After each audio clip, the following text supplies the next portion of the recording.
Hello, everyone.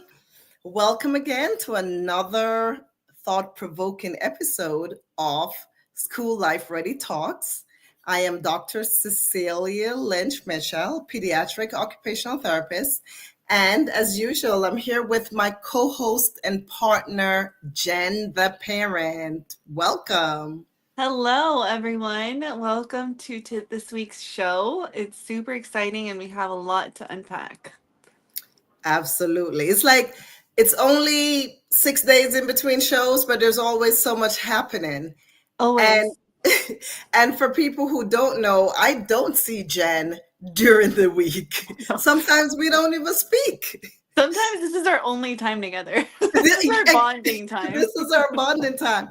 And that's why Jen and I both like this show so much because this is That's right. where Jen gets to unpack all of her knowledge and share her experiences of her triumphs and her tragedies. And I get to be here to just help to guide the conversation in a therapeutic manner. So I am thoroughly enjoying being here and being on this journey with Jen. So for everyone who's listening, welcome again. And tonight, the focus of tonight is all about sensory and sensory processing in children. But before we get into that, let's get into some of our real life episodes of what happened this week. So, how was your week, Jen? So this week it's been it's had its challenges for sure. We are going into, well, the temperature here in Georgia is extremely hot, and I know that we're going through a heat wave. So when that happens, my children usually like to wear dry fit shirts because they're sweaty and it just absorbs more, and sometimes they get wet at the playground. So dry fit just works for us. The thing is, though, that when I dropped them off at camp, they weren't wearing dry fit clothes, they were wearing cotton shirts. And so they refused to wear shirts for the rest of the day. And that was a huge challenge. And it's something to me that I feel like I really want my children to understand that we can't plan for everything. And yeah, that really sucks that they were wearing a textured shirt they didn't want to wear, but they still had the power to push through it. I mean, having tenacity is what everyone needs to have, or everyone who's successful has. You just have to go through it to get through it. And it's something that I'm uh, trying to teach my kids, but because they were in a public setting, I did have to rush and deliver some dry fit shirts. So you had to show up to the camping site with dry fit shirts for them Yes. because they wouldn't. So they took off their cotton shirts and wouldn't put on any another cotton shirt, or No, they they just were. went. Yeah, so actually, we actually went through this for since my oldest could walk. So I think he was in 12 months. And I remember we went through like about a year where he just would not wear clothes. And so we would have to put the clothes on, his jammies on backwards. So that's when we were doing a lot of the footed pajamas so that we kept clothes on him. And so now as he's older, he does take off his shirt. As soon as he gets home, he takes off his socks, he takes off his shoes, and he takes off his shirt. And so he thought, because of that, they thought that it would be okay for them to walk around shirtless. But obviously that's not okay. And so I understood both sides of it, and that's why I went and delivered the shirts.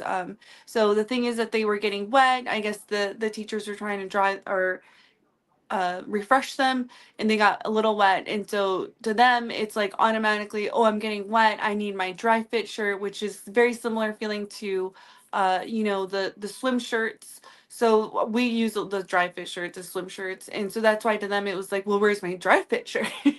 you know, or let me just take off my shirt. And neither of those were acceptable, so I had to get back in my car and deliver the shirts. Well, as parents, we always end up doing what we know our kids need. And of course, your child is in someone else's care, so you cannot have them have throwing fits, or you can't have them just walking around without shirts. But that really ties very well into the whole sensory processing thing, Yeah. where some kids, they have a hard time tolerating different textures. And so it's good that you know what your children need. So for a lot of parents, they'll notice that their kids, especially kids with autism, always want to take their shoes and socks off. Yes.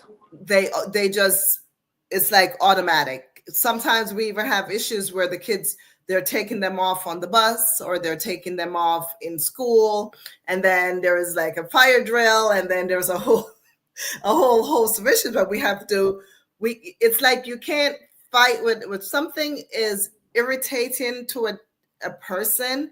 You can't really force them to tolerate it.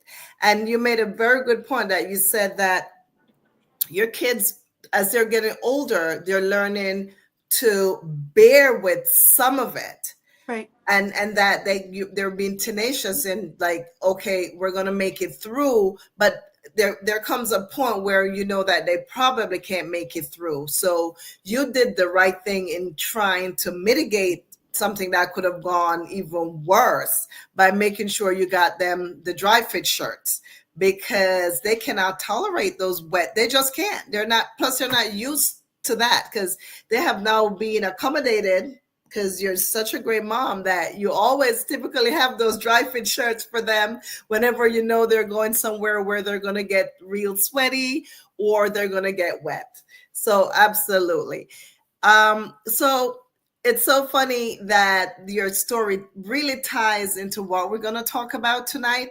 Yeah. We have another thing that we want to talk about, but we'll talk about it after we we're closer to the end of the show, and that is how my week went, and where I have this topic that I really, really need for parents to weigh in on, because I had a parent today, well, not today, sorry, last week, who said to me, please do not tell my child that she has a disability. Disability. Yeah, don't let her know that she has ADHD, although she's diagnosed and on medication.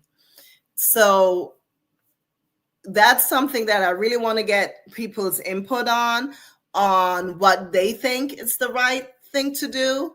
But we're going to continue with the sensory processing conversation, and we'll get back to the right or wrong way, if we should let our children know if they have a disability, or how we should approach that, if we have situations where when we have to teach the kids about their disabilities. So yeah, so Jen, you're off camera. I don't know if you're having some technical issues. You might want to log out and come back in.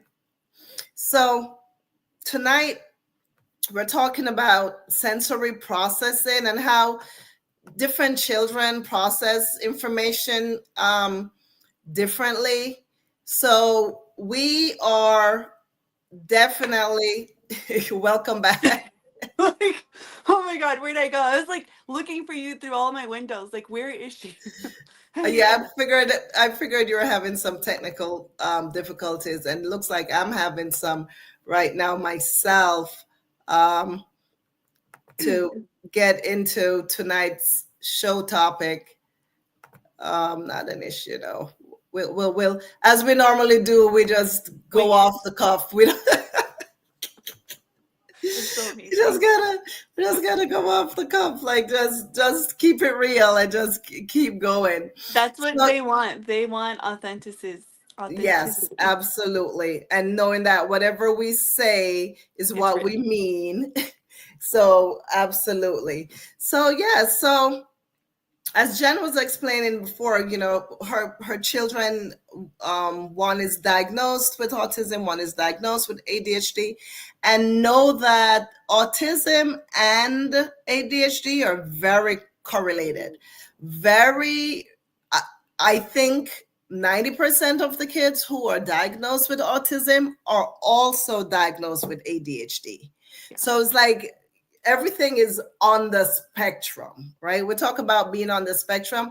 Some kids have a diagnosis of autism because they meet the DSM criteria to be diagnosed with that. Yeah. And some kids have a diagnosis of ADHD, but a lot of the symptoms overlap, right? Oh yeah. I have one of my kids has autism, and I could have swore the other one was going to be diagnosed with autism, and he was diagnosed with only ADHD, and I swear they're exactly the same person. Yeah, so yeah, that's just how it is, and that's why a lot of what we cover on this show, a lot of times we might gear something towards autism or gear something towards children with ADHD, but at the end of the day, most of the stuff that we talk about really and truly apply to most kids, whether diagnosed or not diagnosed. Most of what we talk about apply to most kids.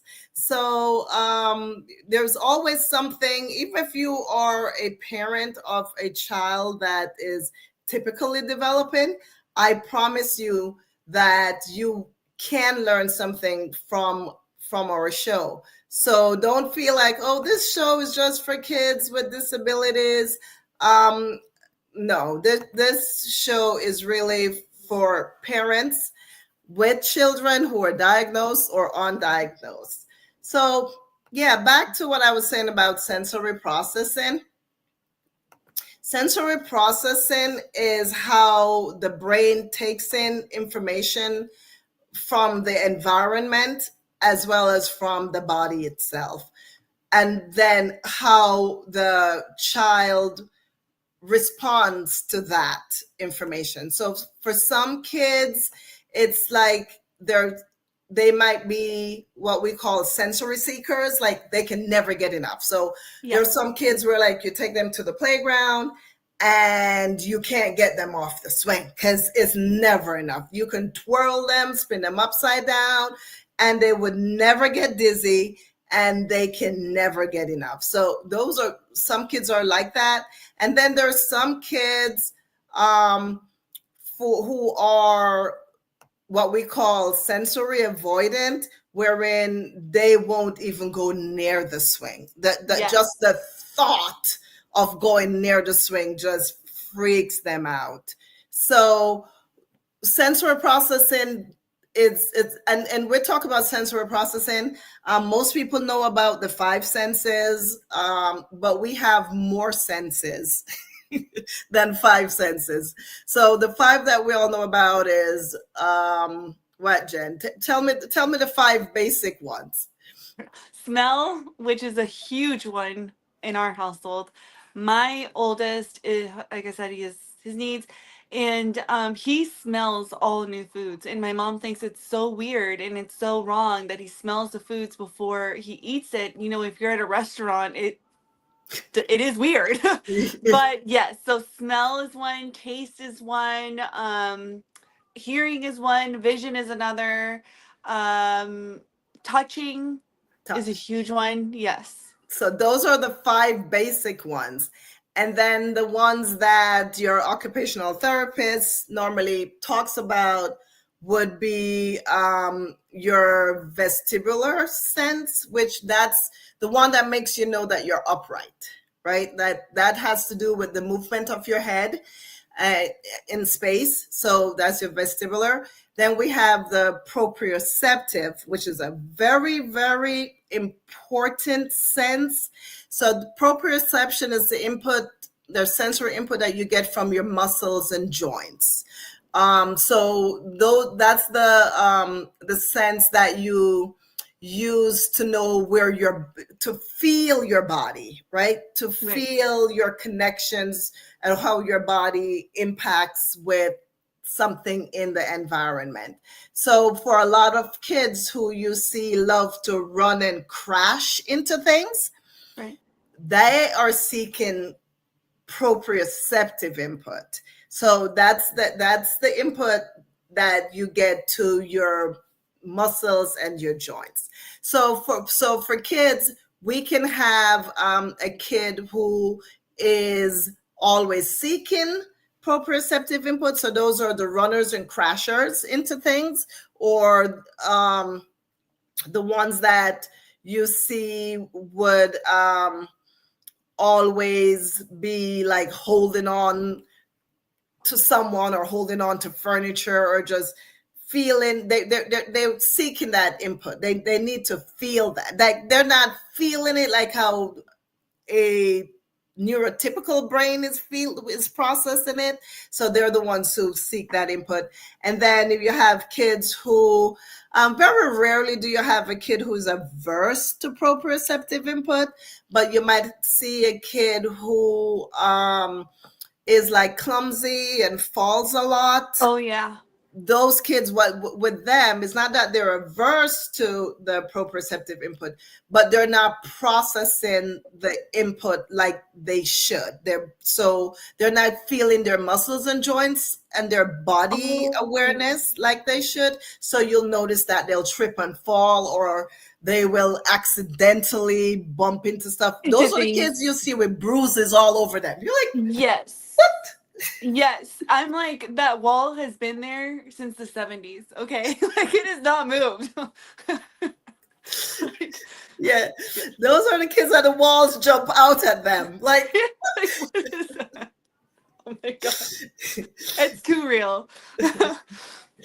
yeah, but it's funny that, I mean, of course we're laughing, but we're not joking, right? We're just accepting that these things, it happens, right? And I don't want for anyone to think that we're laughing at the clumsy kids. We're not. We're just saying that Well, sensory mine is processing clumsy. varies. And I Huh? know that he's constantly asking me where this wall came from. And so that's why I just think it's a joke now, where it's like, hey, remember the wall is still there. I know, and as you said, sometimes too, you just have to accept things for what they are. It Yes, and make is light what it of it. is. Like, make light of it. It's fine. It's funny. It's like, don't take it too serious. We have too many serious things going on in the world. I know, right? Yes. So yeah. So overall, we try sensory input, and in occupational therapy and in activities on a whole that we do, like if we look at any activity that a child is performing, take any game, take anything that a child is doing, there is, or anything that we do as human beings, Yeah. there's sensory processing involved, right? Our senses are always engaged in whatever we're doing, because it's our sensory processing that keeps us alive and active. So everything we do have sensory processing.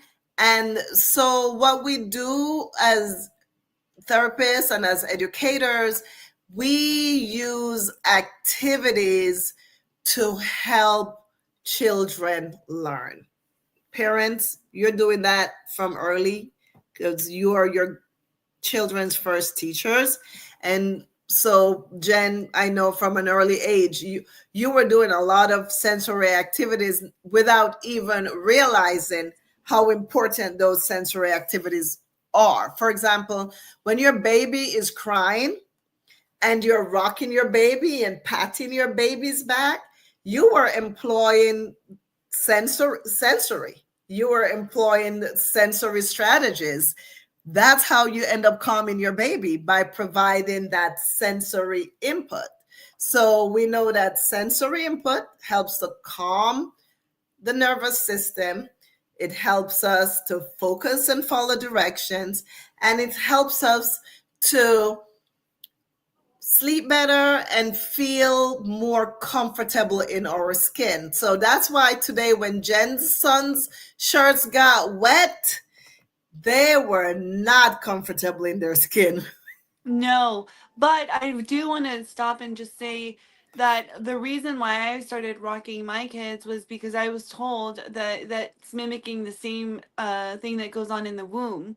So that's what they feel. And I just think it's interesting that you're giving us this history lesson almost. And it's like we naturally have been doing this for our children since, they were conceived. We're rocking them in there and moving with them and. So they make sense why when they're out here they expect the same soothing techniques. That's lovely.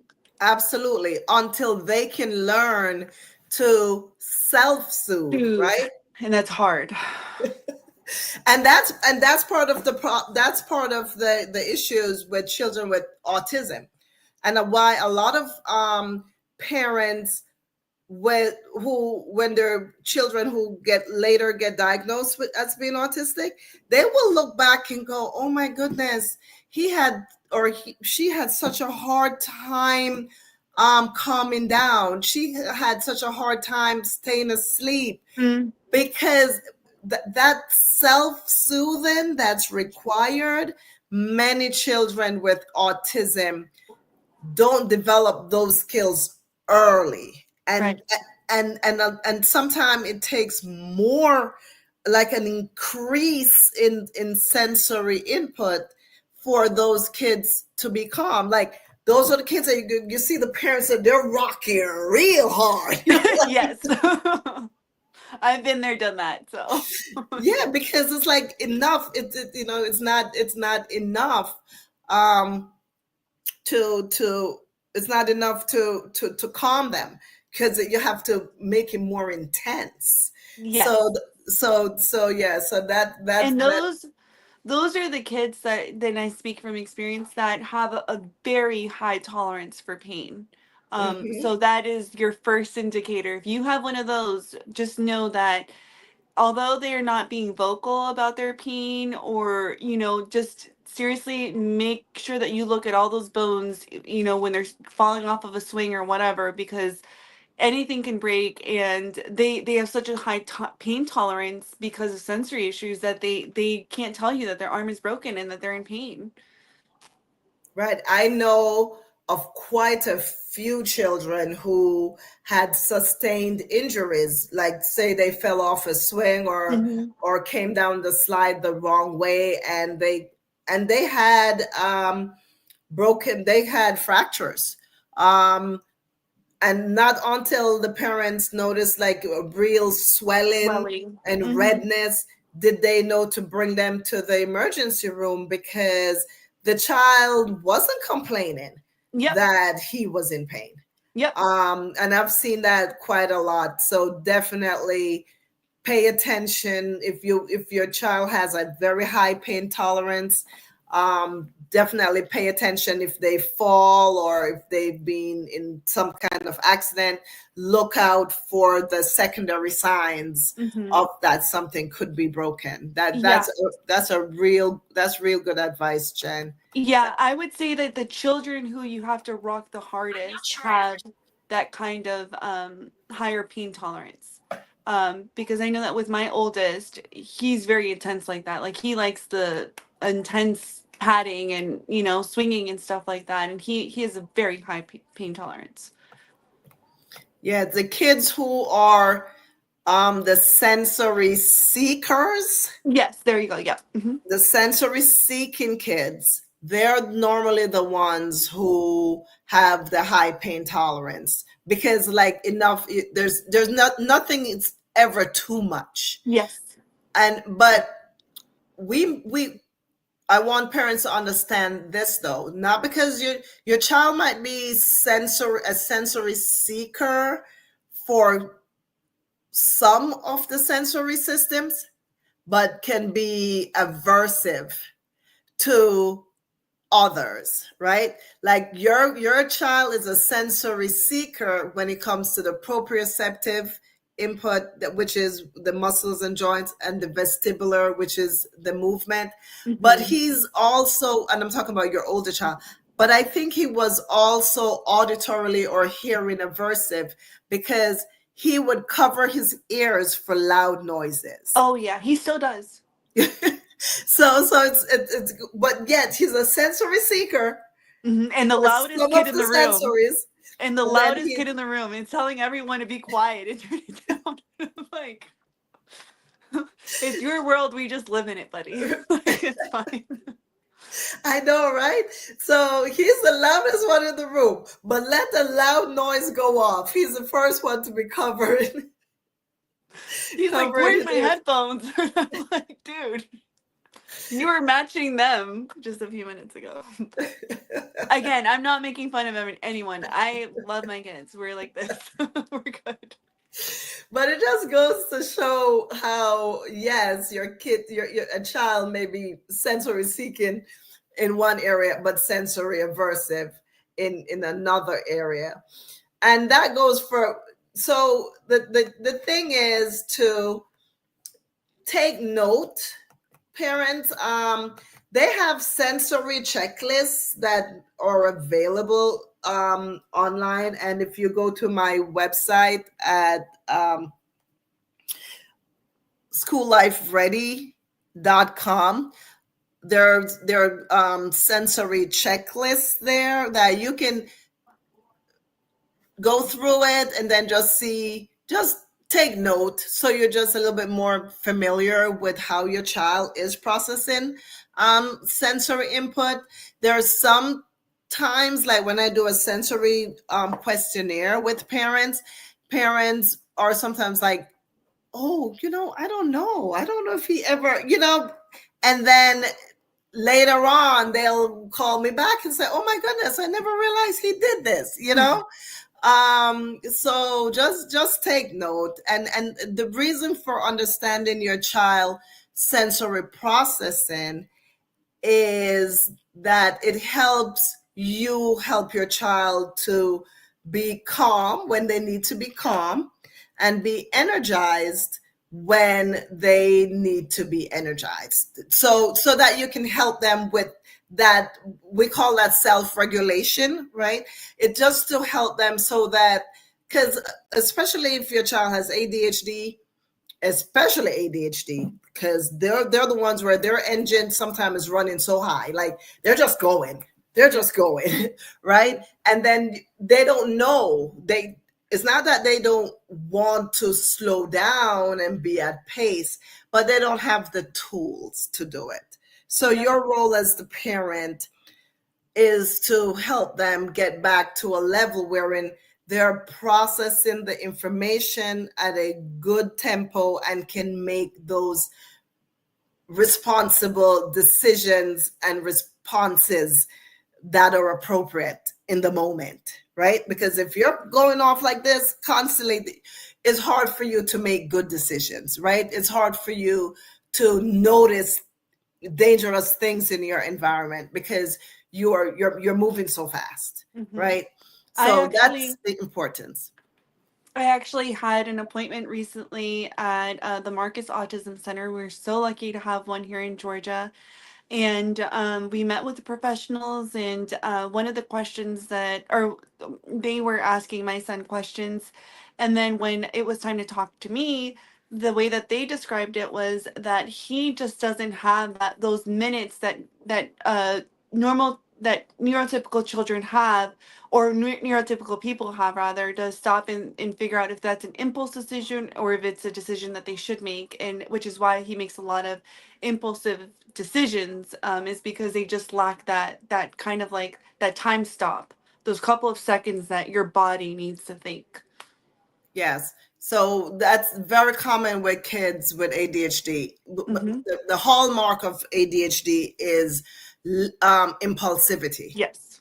right? So yeah. So that's why it's important for us to help them as much as possible to be able to stop, breathe, and then respond. Mm-hmm. Like, and taking deep breaths is a good technique. Or there's one with counting. Is it counting backwards from five or It's um, counting backwards from 10. from 10? Yeah, so it's counting backwards from 10. There's, that breathe in, smell the flowers, blow out the candle. That's usually what we say here. And then I think that as they get older, one another way to practice it is to go to like a city or even like a shopping center and just practicing crossing the pathway, because you need those seconds to stop and look both ways. So that's something that we are currently working on, is being able to stop. Because I think I shared my story a week or two ago about going to Staples and that didn't happen. So ever since then, I'm like, we got to practice that one. Yeah, and guess what, guys? It takes practice. Like our kids are not gonna get it. Some kids will, but not all kids are gonna get it the first time that we teach them these strategies. And then a lot of times kids don't know how to generalize, Right? right? So they'll be able to do it, say they can do it when they're with grandma, Mm-hmm. but yet they're out with Uncle Joe. They don't know, oh, I can use the same breathing techniques to calm myself down. So we have to really just help them to generalize these techniques so that wherever they are, whomever they're with, they can and they can generalize it. And Jen, remind me when we're talking about telling kids about their disabilities to come back to this very example of Mm-hmm. why it's important to be able to generalize with whomever you're with. Yes. So yeah, so let's for people this summer and the whole School Life Ready Talks podcast is really to help parents with children with disabilities improve their functioning, improve Right. their ability to perform activities at home, and during the school year, perform school activities. And for the summer, I've been on asking you guys, please, please, please limit the tablets, limit the computers, and put in more movement and more hands on activities. And today, although we're talking about sensory processing, it's still within the same vein, right? Because what I want parents to be able to do is to provide activities that help their child holistically.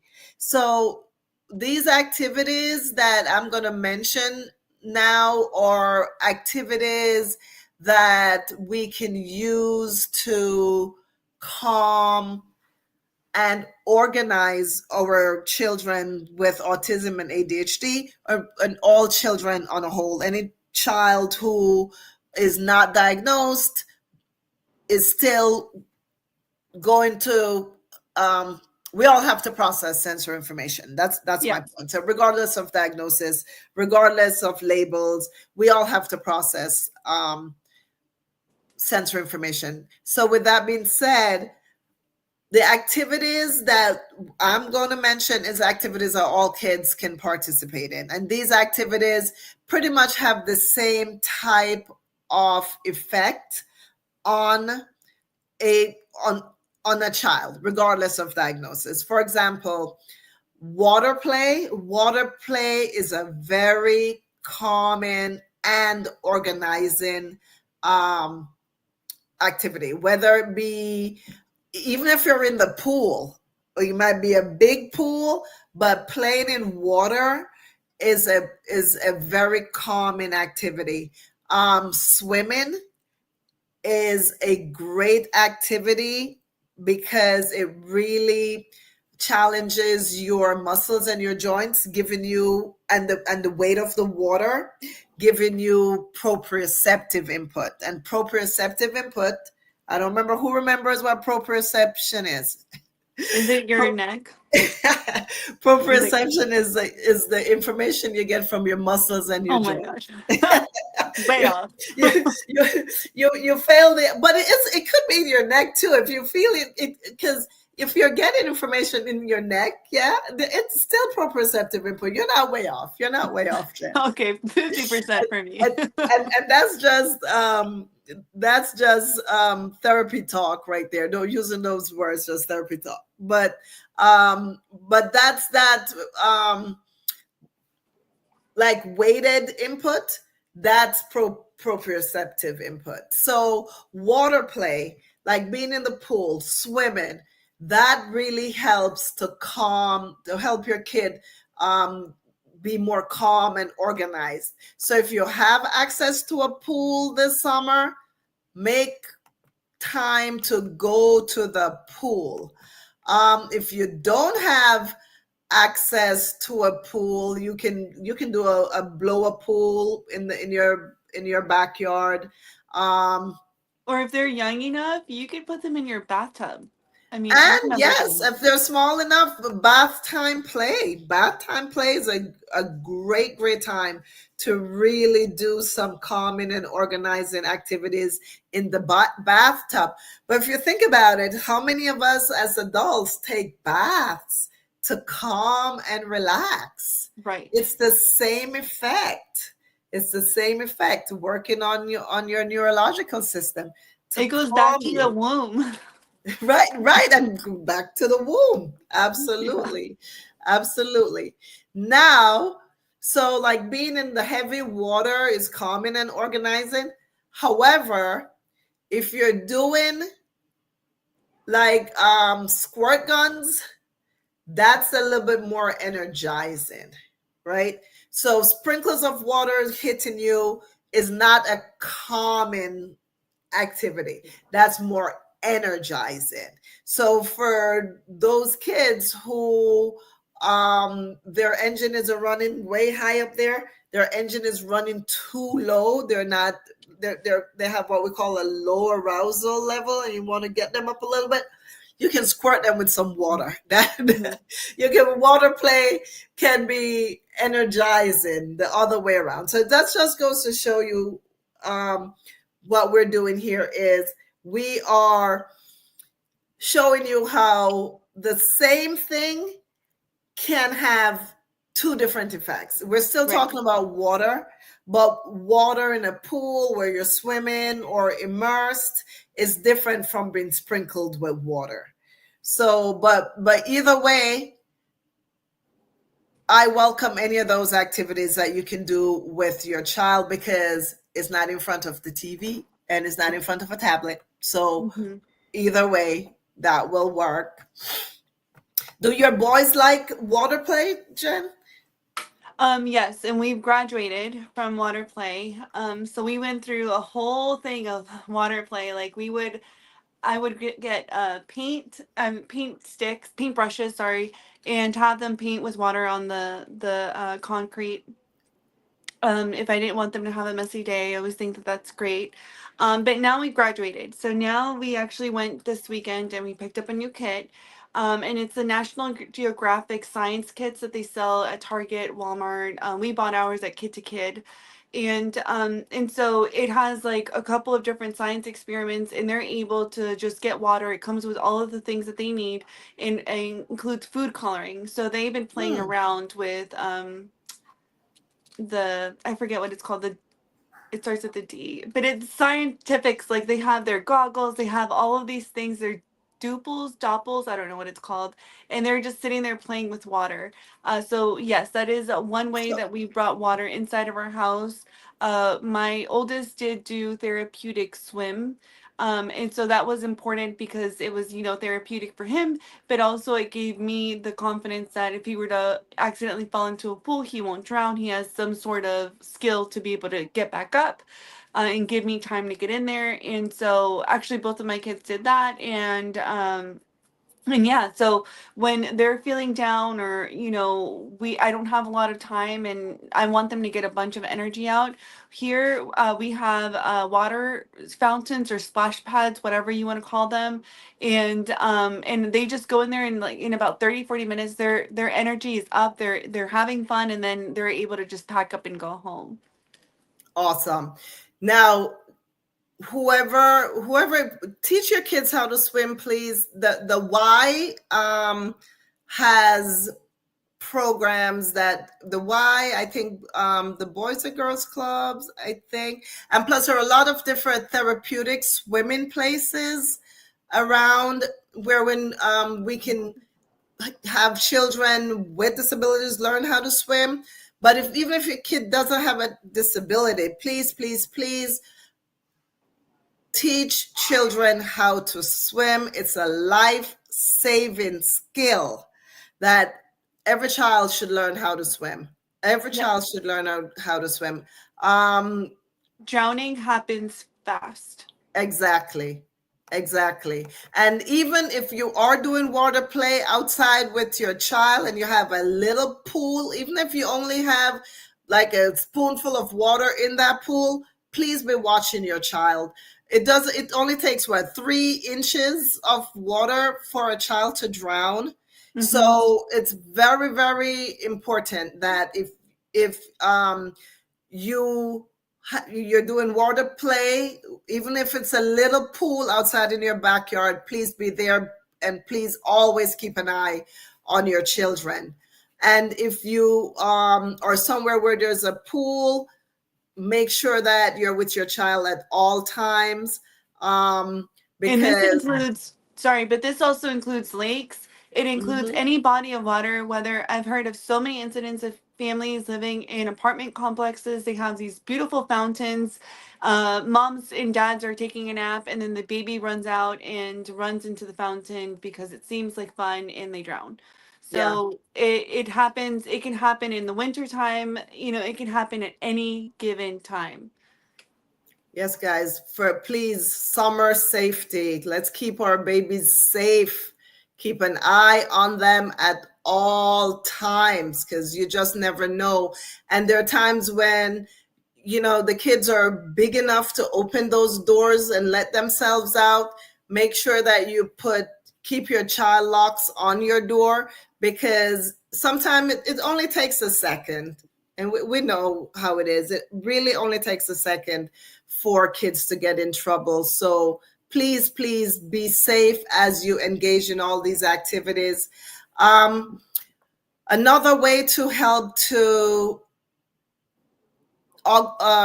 your kid be calm and organized is doing nature sensory walks, like being outside and just taking in everything that nature has. We talk about when we'll do the technique about breathe in and then like smell the roses and then breathe out. Jen, is that Yeah, it's the breathe in, smell the roses, and blow out the candles.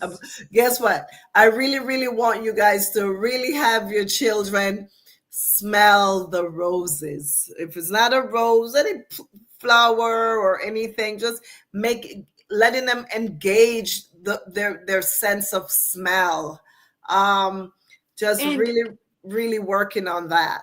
yeah, and I personally believe that putting your hands in the dirt is a good way to reduce anxiety. It's a way to keep you grounded. So even as simple as holding a rock, just holding on to a tree for a couple of minutes or seconds, putting your back to it. It's being outside and being with nature, I think, is very important and very good for the nervous system. So yes, I know that not all kids like it. My oldest does not like it. My youngest loves the dirt and worms. So it's just a bit, my oldest loves to climb the tree. So it's like, yeah, you can climb the tree and he can be up there and observing, he likes to look for baby or bird nests and different things like that, or for, silly looking leaves.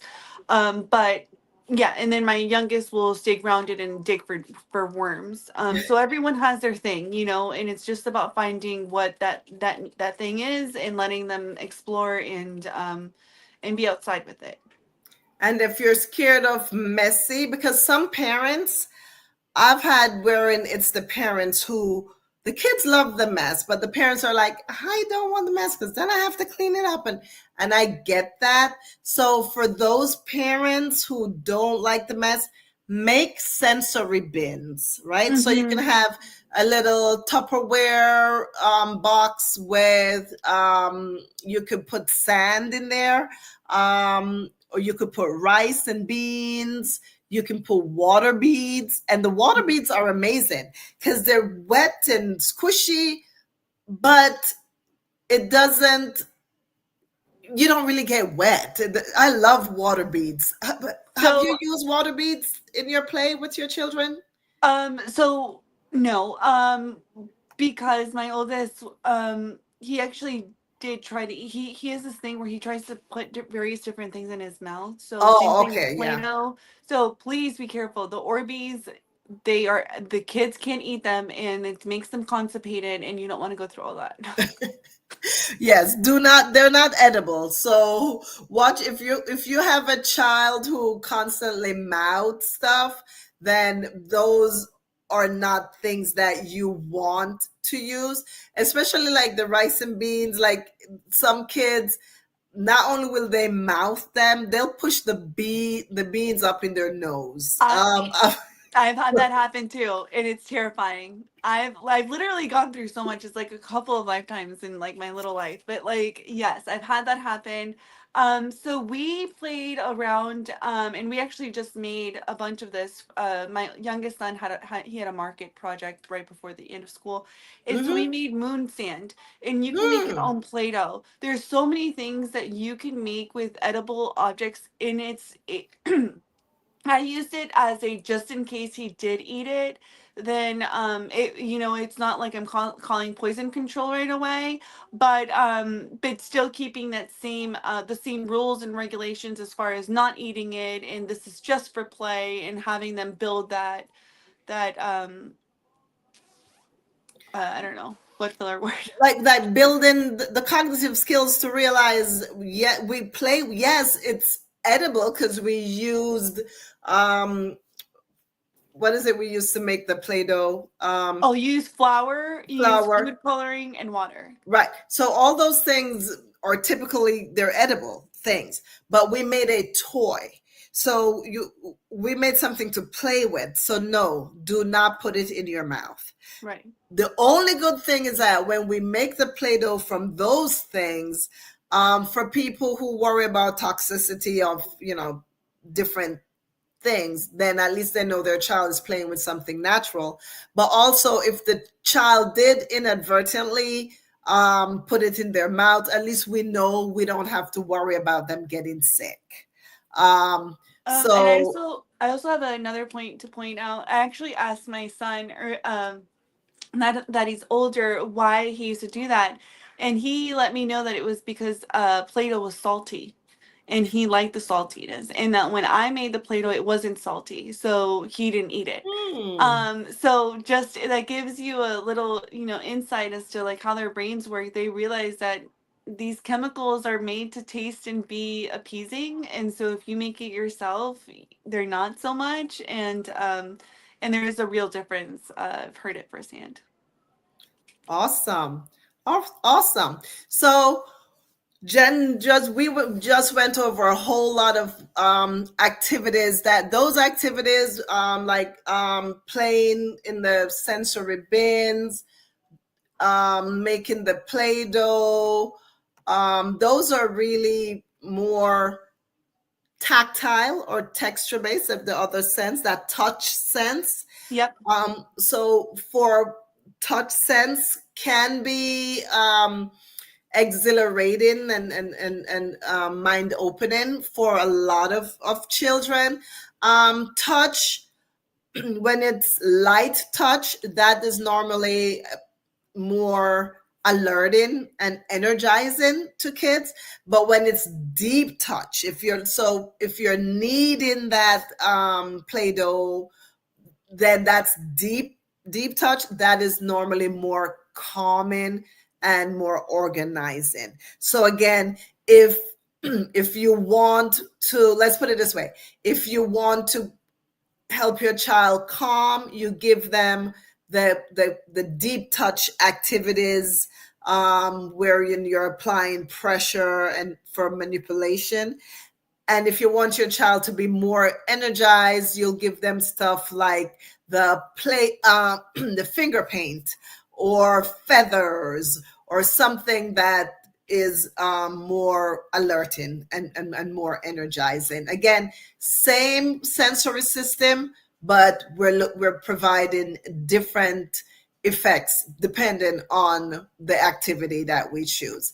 The last thing we're going to talk about is just cool down and quiet spaces, like to make a calm down corner with pillows, soft blankets, and weighted blankets. Like weighted blankets, now we can get weighted blankets in Walmart, Target, anywhere now.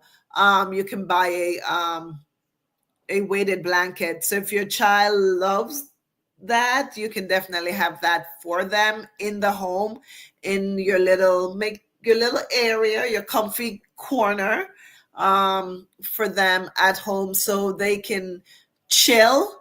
I like for when a child is in the calm down area, although they're in the calm down area, I like to give them little things in their hands, like little fidgets, like little pull apart things. Nothing that's going to make a lot of noise, nothing that's going to be like overly stretchy, but they can fidget with things in their hands, or they can be looking at a book, like just really engage in more of their sensory systems while they're in their corner. Do you have anything that you do in your sensory calm down corner with your kids, Jen? Yeah, so I actually, now that they're older, I let them decide what they want in their corners. So it could be a specific blanket, some sort of plush. If they would like, I have like a no slime rule in this house, although we just made slime the other day. It's awful. Slime is awful. Like it should be against the law. But it's here, and so we made farting slime, and you just add more to it, and then it makes this fart sound, and it's a lot. But yeah, so different, so allowing, giving them the opportunity to say what they'd like. And I remember when mine were younger, and you can make those sensory water bottles and just adding various things.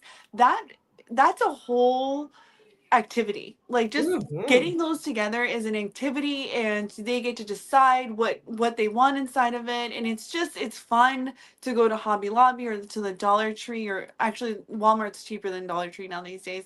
But you can go there and and just to have them pick out their things, and it's a whole day and it's a whole activity, and it gives them more excitement when they go out and play in those areas. What else did I do? If it's like towards the evening, so in the fall time when the sun sets, uh, at a earlier time in their calm down corner, I would put up Christmas lights. And so the lights are off, but their Christmas lights are on in that corner, and they're able to just go through their comic books. Or now that they're older, they have an Alexa Echo, and there are a couple of podcasts for children that I'm happy to share with you all. But they can come in here and listen to a science podcast, and just various different things. Awesome. Definitely. We'll have the list of those podcasts, so we can help put more resources together for our parents. Yeah. So we'll make a note of that, because I think that's great that there are podcasts for kids. And it's more using their listening as opposed to using their visual skills, which right now with the tablets and the computer, the visual is overstimulating. So, Yes. so it's good that we can have something to listen to, and that's why listening, like to music, well, again, depending on type of music, can be calming as well, to add with our other calming activities. And parents, remember, you don't have to find extra time to go out and make and do different activities. Everything that we mention on the show is stuff that you can get at you have already either have in your home, or you can get real cheap, as Jen had just said, like at the dollar store or Walmart. Nothing needs to be very expensive. Yeah.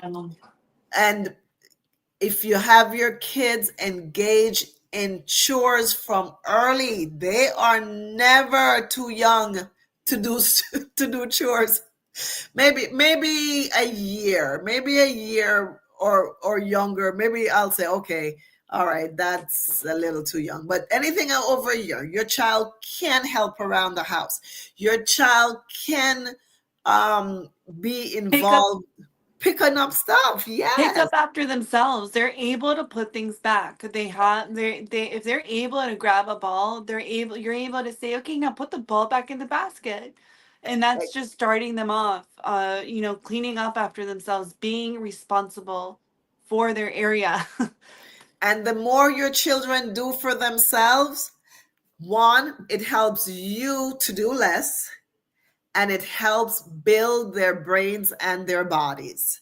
So please, please have your kids be active participants in their lives. They start taking responsibility for Self-care. self-care. Start taking responsibility for yourself at an early age.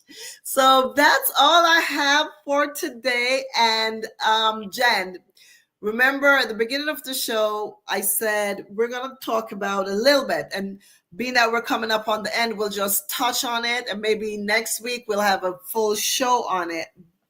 But so I had a parent who told me that they don't want me to share with their kid that um, she has um, ADHD.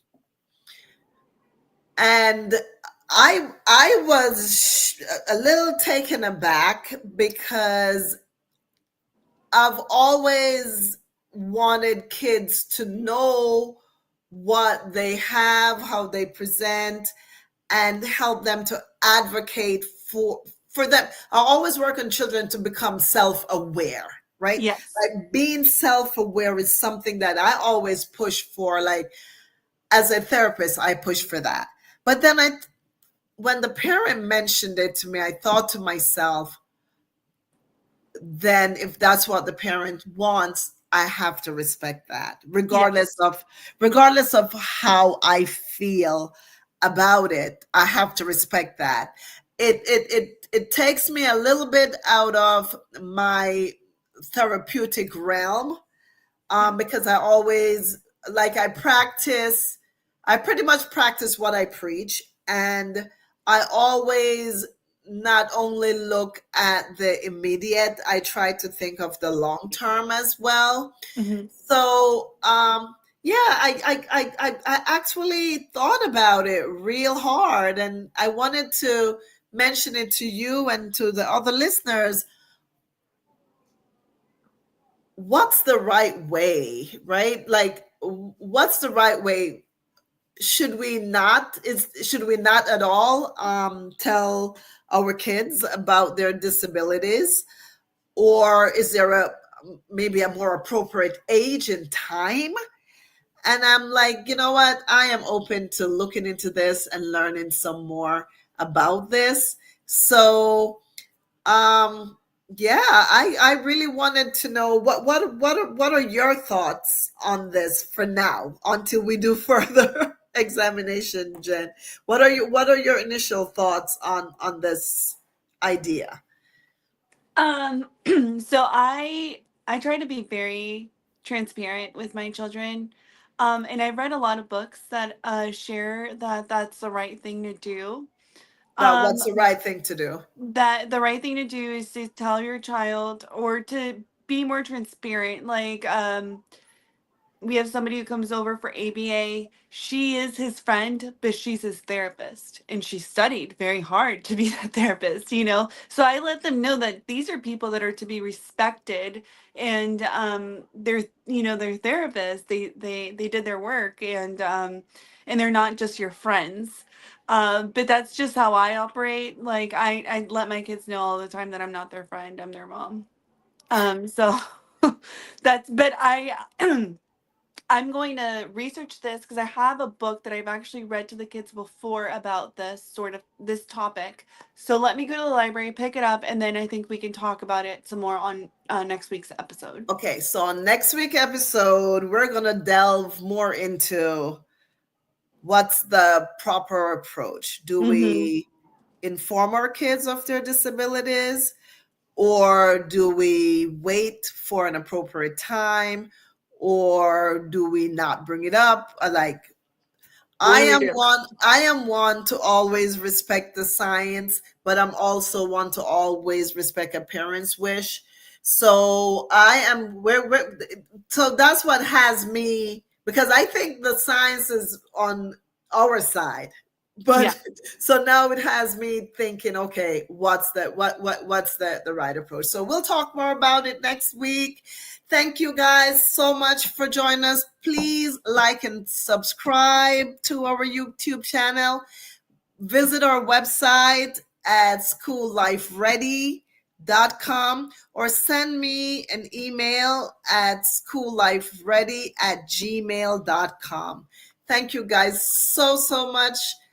This has been another exciting show, and I look forward to seeing each and every one next week. And you all have a great night. Appreciate all of you guys. Have a good night. See you next week. Thank you guys. Bye.